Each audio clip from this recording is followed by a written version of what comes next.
Durante seus anos no pavilhão celestial, a única pessoa que Yang Kai realmente conhecia era o tesoureiro Men. Afinal, ele precisava ir até ele todo mês. O tesoureiro Men tinha um apelido que a maioria das pessoas usava para se referir a ele, Opressor Men. Mesmo que sua posição fosse de um tesoureiro, ele ainda gostava de extorquir pontos de contribuição dos discípulos.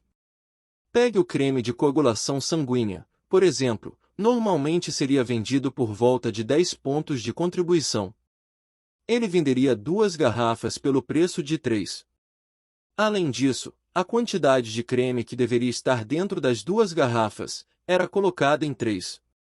É muito simples, ele dizia, compre ou dê fora. Claro que o tesoureiro Men não fazia isso sempre, apenas ocasionalmente. Ele só mirava os discípulos mais ricos, enquanto as pessoas pobres como Yang Kai, ele nem se importava. Pontos de contribuição eram difíceis de conseguir, então como os discípulos poderiam ficar parados e serem explorados? Cada discípulo que foi enganado por ele reportaria para o conselho de Elders.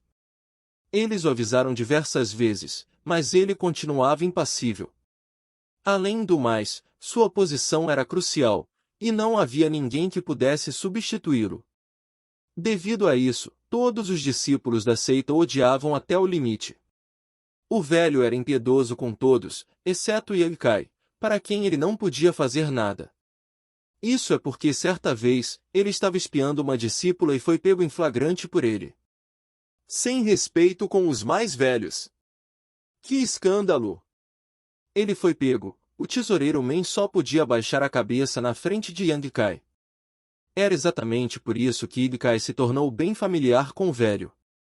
O velho lascivo, com uma pele grossa, ajustou rapidamente sua atitude e disse, o mesmo de sempre? Sim. Yang Kai disse sinceramente enquanto confirmava com sua cabeça. Sem dizer uma palavra, o tesoureiro Men tirou 10 pratas do contador e marcou a retirada. Pegando as pratas, ele perguntou, quantos pontos de contribuição eu tenho agora? Revirando os olhos, o tesoureiro disse, você ganha 4 pontos todo mês e então usa 1 ponto para trocar por 10 pratas. Isso te deixa somente com 3 pontos guardados, sendo um total de 12 pontos na sua conta. O que? Você quer trocá-los por uma garrafa de creme de coagulação sanguínea? Não, eu só estava perguntando. Ele respondeu enquanto resmungava, 12, né? Tão pouca coisa, mesmo se ele quisesse trocar por uma pequena erva medicinal, não seria o suficiente. Com um rosto sério, o tesoureiro Men sussurrou para ele, pequeno Yang Kai, você quer guardar e trocar por um comprimido de essência temperada. Mas para guardar até lá, você precisa subir de rank, com sua velocidade. Quanto tempo isso vai levar? Eu não vou chegar lá eventualmente? Ele respondeu dando um riso abafado. Isso deixou o tesoureiro Men sem palavras. Ele pensava que com sua velocidade, na hora que ele conseguisse este velho já estaria morto por muitos anos. Mas tesoureiro Men, tem uma coisa que eu não entendo. Fale. O velho disse enquanto mostrava uma atitude de eu estou de bom humor, então vou te dizer. A pílula de essência temperada é um medicamento precioso. Como ela apareceria aqui? Hehe, falando com um rosto cheio de orgulho. Isso é porque esse comprimido é o tesouro deste velho. Os outros não sabem disso. Ah, é seu. Isso deixou Yang Kai atordoado. Ele sempre pensou que o comprimido pertencia à escola. Não é para menos que essa coisa velha estabeleceu um preço tão astronômico. Não fique com raiva. Ele disse alegremente, enquanto dava um gole no bule de chá. Eu não vou abusar de você, enquanto você trouxer pontos de contribuição suficientes para trocar, o velho Men dará para você. Minha palavra não é inválida. Eu irei cobrá-la. Ele disse afirmando. Com sua face para baixo o velho Men perguntou para Yang Kai, eu ouvi que ontem você apanhou. Imediatamente Yang Kai se virou e foi embora. De trás, o tesoureiro Men gritou, deixe este velho perguntar, não seja tão apressado para ir embora. Ele disse isso, mas na verdade estava cheio de alegria. Ao ver que Yang Kai não tinha intenção de parar, ele se ergueu e gritou: Pequeno Yankai, você deveria se apressar e ir embora. O pavilhão celestial não é lugar para você, mais cedo do que mais tarde você será morto. Pausando mais sem se virar, Yankai suspirou: Eu não tenho nenhum lugar para retornar. Ele estaria acabado se fosse embora. Depois de segurar o bule de chá por um tempo, o tesoureiro Men disse: Então por que você veio? Pílula da essência temperada. Hehe, esse caro tesouro, como poderia este velho possuí-lo? Ele apenas inventou essa mentira para te dar esperança, ele nunca pensou que você levaria isso a sério. Yankai então apressadamente retornou para sua cabana e pôs a vassoura de lado e rapidamente saiu. Ele estava indo até uma pequena vila fora de Tanglin para comprar comida com suas 10 pratas, como ele fazia todo mês.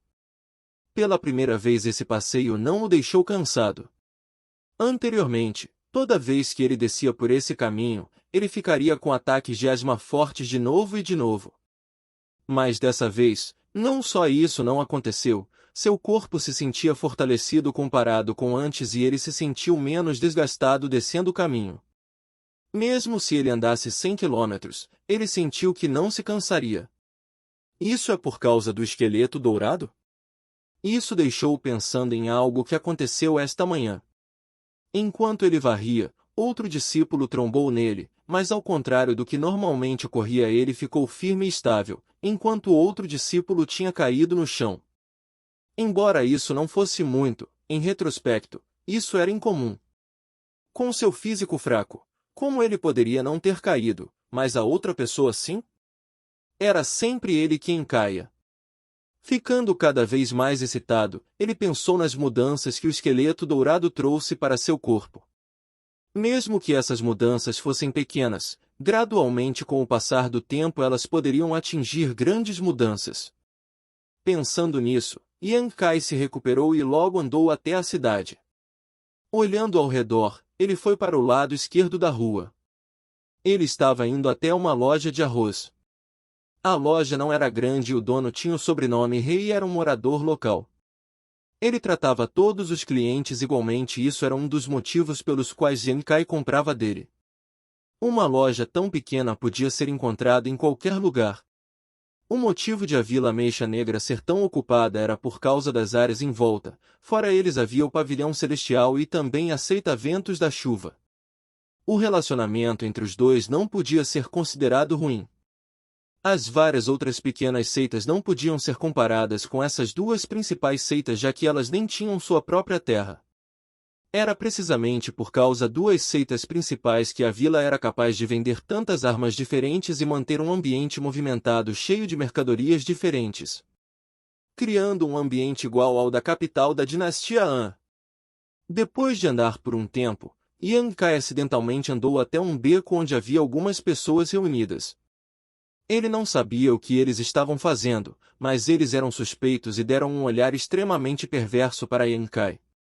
Rindo levemente, ele apenas seguiu o princípio: se eles não me ofenderem, eu não irei ofendê-los, e apenas os ignorou. Mas dentre os três havia um que estava vestido com uma roupa semelhante à de Yankai.